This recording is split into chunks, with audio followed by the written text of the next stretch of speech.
Hey guys, this is Brandon Goldsmith here. I'm a multifamily agent, multifamily investor here based in Columbus, Ohio. Today, I just want to talk about what it's like to actually read an inspection report and go through the overall ins and outs of what a 70-page document might look like. So I want to talk about the complete guide to analyzing and reading an inspection report. You need to know everything that might just look like a bunch of technical terms and jargon, and things that are going to be make or break it when it comes to actually buying your property, whether this is going to be a first-time home purchase or your first investment property or even your sixth or seventh investment property.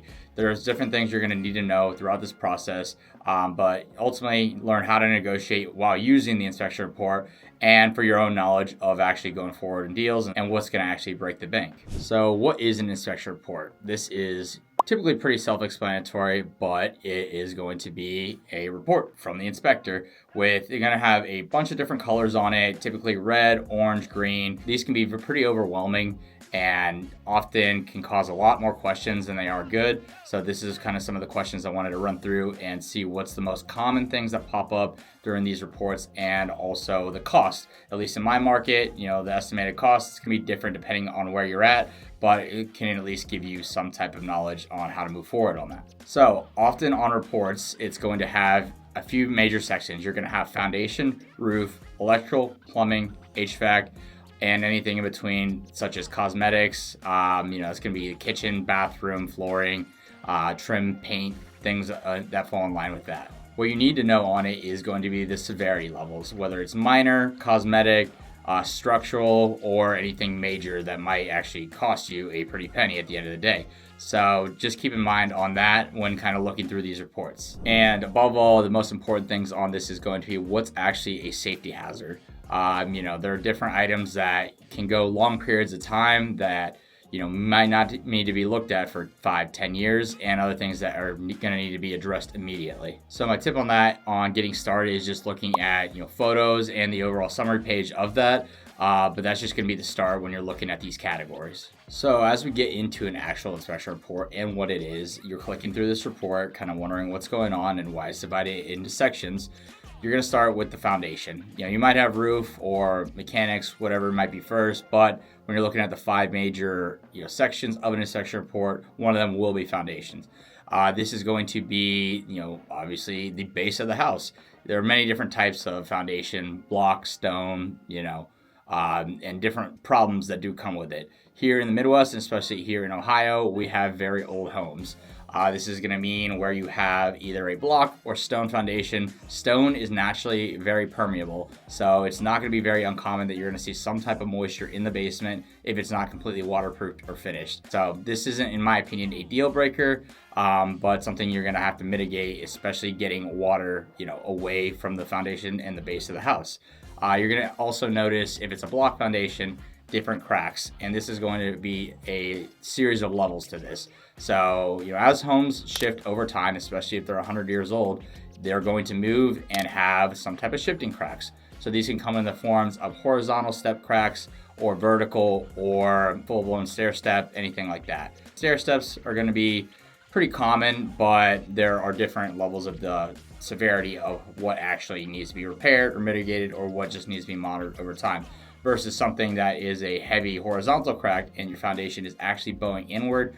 That is something that is going to be needed addressed immediately, because if you let that go, that can cost you more and more money as it gets worse and worse. The main problem and cause a lot of this is going to be water pressure and water intrusion. So it can be simple fixes, such as fixing the negative grading around the house and building up dirt around the foundation of the house, or just making sure your gutters are working correctly, and also directing water away from the house so that pressure isn't building up on the sides of the walls and causing these walls to bow. So a major red flag on this is going to be extreme horizontal cracks. This is where you're going to need carbon strips or any type of beams that are coming in, and also make sure it doesn't affect your joist as well. Your floor joist, as the foundation bows, can also be affected, and there can be different things such as sagging or some type of structural problem on that end. As well. So just keep an eye out for that, as well as, if you are unsure, there are qualified structural engineers and professionals who can start to give you more of a base quote on this, as well as to determine if it is something that is very severe, or you can monitor for another 5-10 years without an issue. So next, you're gonna get into the roof. The roof is very important as well. So there's gonna be different types of roofs. Again, coming back to 100-year-old properties, you're gonna see something along the lines of slate, asphalt, sometimes now even metal roofs. And these are gonna be very important because water intrusion from the top of the house is going to affect many other things throughout the house. This is the, obviously the top of the house that deters water from getting in and affecting all the other expensive things and items in a home. So you're just gonna wanna determine the life of the roof. That's gonna be the most important part. So typically, at least where I'm at, you're gonna see an asphalt roof. These can last up to 20, 25 years, and to replace them is gonna be between 7 to 15K. Just budget that in. You can get away with roof patching if there's just certain shingles that are damaged or have fallen off to some degree. But overall, you're going to want to make sure that they are all in place at the time. But, if you have something like a slate roof, those are going to be expensive to maintain, and they're going to last a very long time. But I'd recommend probably switching over to an asphalt roof as well. And then you're going to have metal roofs. Metal roofs are newer, not as common on properties, but are long lasting as well. You're also going to see on commercial buildings flat or rubber roofs, and that's going to be a whole different item as well, because you want to make sure that those are all sealed as well from time to time. One of the most common things is you're going to want to check into the attic as well to see if the roof looks fine and you don't see any active damaged shingles on top, but it looks worn and old. You're going to see this in the sub roof. This is going to be in the attic when you're looking at the wood paneling under the roof and see if there's mold or if there's moisture, because that'll give you some good indication if the roof is being penetrated by water or if there's any underlying problems there. So on that, just make sure you're determining the life of the roof. Make sure there isn't trees that are brushing up against on the shingles. This can limit the life of the roof overall, as well as get it into the attic and make sure there's no rotting subfloor and you don't have to do a complete tear off. Roof jobs can be done pretty quickly. You can typically get them done in 2 days, 3 days max. It'll have crews come out and can do it pretty affordably. But if you're not budgeting for this expense, it can be a very expensive upfront cost. So now we get into the electric section of the inspection report. Any newer homes are going to have Romex wiring and pretty up to date, but in older homes, you're going to see knob and tube or aluminum wiring, which is going to be quite literally metal wiring just wrapped in cloth and wrapped around a knob. So this is going to be something that is very old and not necessarily a huge deal breaker, but it can be a safety hazard. So you are going to want to mitigate that sooner rather than later, just because there are problems that do come with knob and tube wiring. And especially if you have plaster walls, it's typically hard to break into those to replace all of them. So electric overall is just not going to be something that is cheap to replace. This is going to be something you're going to need to know if it's going to be grounded or ungrounded, whether it's a Romex or knob and tube, because knob and tube can present a lot of safety issues. As well as just, can cause issues with insurance. Some insurers will not insure properties with knob and tube wiring. So my recommendation is that I just make sure it's up to date.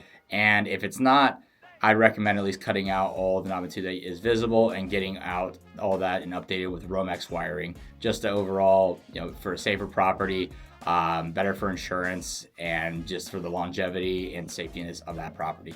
So the red flags on that is just going to be exposed or ungrounded outlets or wiring, and wiring can vary. There's a wide range of electric rehab on that, so it can cost anywhere from $5,000 to $20,000 where I'm at, and especially this is all factored in the size of the house, how many other rooms you have, if you have a bar in your basement, or if there's what's the function of the electricity. So this is a wide range. If you're buying an older home, I'd probably have a quote from an electrician just to make sure what the tear out cost is, as well as to rewire an entire house. Next, we move into the plumbing. So the plumbing is going to be obviously where all the water goes between your bathrooms, your kitchens, and out to the street. In older homes, it's going to be cast iron, or in the sewer lines are going to be made of clay. So this is what I see is a most common expense, especially in properties that I own. I unfortunately have had to deal with many broken sewer lines, and they are not cheap to replace either. They cause issues. You have to shut down the entire water system, go in, excavate these pipes, and replace them with PVC. This is not a lengthy process, but can be very inconvenient, especially if it's your personal home or if it's a rental and you have tenants. There's a lot of coordination that goes into this. So I'd recommend the best bang for your buck is getting a sewer scope during an inspection, just because a $150 to $300 in sewer scope can save you thousands, especially if you're able to negotiate on this when in contract. So when actually looking through this report, you're going to want to look for low water pressure, any type of leaks, or any older type of system such as cast iron or that clay sewer line that I was talking about. You're going to want updated PVC piping and make sure all the water is flowing correctly away from the house and that everything is functioning in their normal order. Now we get into the mechanicals, and you're going to have your furnace, your central air, and your water tank are going to be the expenses in that. Water tanks typically are associated with the plumbing, but they're a mechanical system, overall. So your furnace is going to last a pretty long time. Sometimes they can last up to 25, 30 years in good condition. Make sure you're changing your filters and just checking on that. But these are going to be a little bit more costly as well. Your central air, if you have it, is going to be something that's also affiliated with it and can tie in pretty easily if there's already ductwork in place for the furnace. These are just systems that can be swapped out from time to time. Your AC unit is typically going to last about 10 to 15 years. A hot water tank is around 10 years. And your furnace, I'd budget for around 20 years, but when maintained properly, can last up to 25, 30 years even. These are typically pretty easy to test and also pretty easy to swap out, but they can be costly. So make sure you're either getting a home warranty to make sure they're not going out in the first year or two to mitigate that issue if they are older, or just budgeting for replacement in general and having quotes over that. So then something else that is going to be popping up in the inspection report are going to be pest and mold issues. Mold obviously comes from water that is present for longer periods of time and can be in many different forms. So this can be a health hazard or a safety issue depending on where it's at. It can also be a costly expense. So if you have a roof that is leaking and has been leaking for a while, and now all the water is in the drywall and that then becomes mold, all that drywall necessarily might need to be ripped out and replaced over time, if not immediately. So this can happen in a lot of places. Most common, you're going to see it in basements where it's going to be wet and damp, and can get in the rafters and everything as well. You're going to have some type of specialist come and analyze the air as well as determine the air quality level and let you know if there is mold. There are different ways to remediate it with mold remediation specialists. The prices on this can vary, and also the severity and health issues can. So I just checked with the professionals on this one. As far as pests, the most common one I see is going to be termites. Termites can be very costly as well. You're going to have them, anything that's wood that they're going to get a hold of. There's also raccoons, squirrels, typically who get in the attics, but make sure that you're closing up all entrances and making sure that these are being mitigated the proper way as well. So on the pests, make sure you're getting a termite inspection report as well as an air quality test to be able to determine if there is mold and there are pests.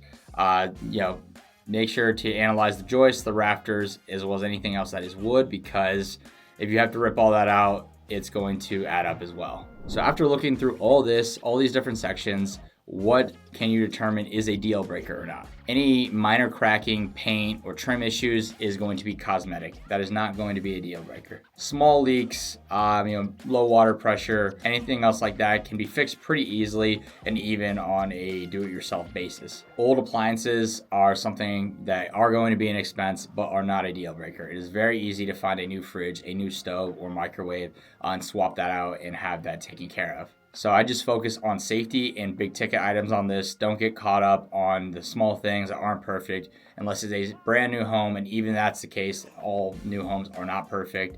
Keep in mind, these are decade-long homes, if not 100-year-old homes. So they are going to come with their own set of problems depending on the age. So after you're reading this, wrapping it up, realizing what is actually a deal breaker and what's not, how can you use it to your advantage after you just paid this money for an inspection report, just analyze it, and now you understand kind of what you're getting into. So you can request repairs on this, or sometimes known as a remedy period, where you actually ask the seller to go and fix the items that you may deem that need to be fixed in order to pursue the property. If you want to fix them yourself, you can ask for a seller credit, which is either in the form of a price reduction or a seller paid credit towards your closing costs. And then if the repairs are too costly or you deem it not worth it, then this is where you might want to walk away or terminate. One other thing that is often an additional service or not always offered but is important is going to be radon. Radon is an odorless gas that typically comes from the earth in the basement, and that's where it's going to be needed vented out. And this is installed with a radon mitigation system, which is basically a fan that pumps air out of the basement and outside. High radon levels can cause a lot of issues for the long-term health. So if you plan on finishing a basement or spending a lot of time down there, it's very important that you get a radon test. And if there's high levels of radon, that you're going to go and mitigate that with a radon mitigation system. So just keep an eye out for that. Ask your inspector questions on that, and they'll be able to refer you to a radon mitigation company in the instance that there are high levels. So all in all, hopefully you learned a little bit more on how to actually read an inspection report. These can be pretty overwhelming, and you're probably not going to understand a lot of them. So you just want to make sure that you're understanding the big ticket items and the main points of this, the things that are going to cost you a lot of money. I wouldn't get too caught up in the cosmetics of a property. If you are handy, that is a huge benefit. But make sure you're just negotiating either with the seller or with your agent on what's important to you and all of it, so your budget. So thanks again, guys. I'll see you in the next video.